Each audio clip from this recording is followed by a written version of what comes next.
தருமரின் தர்ம குணம்.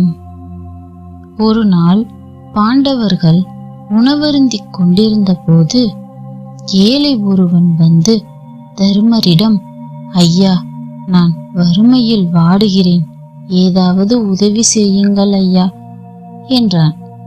உடனே தருமர் தமது இடது கையால் பக்கத்தில் இருந்த வெள்ளிக்கிண்ணத்தை எடுத்து தானமாக கொடுத்தார்.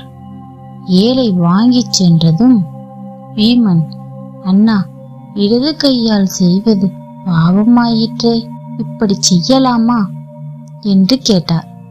தர்மர், தம்பி, ஏழையின் துயரி கேட்டதும் மனம் இலகி அவனுக்கு வெள்ளிக்கிண்ணத்தை கொடுக்கும் எண்ணம் ஏற்பட்டது.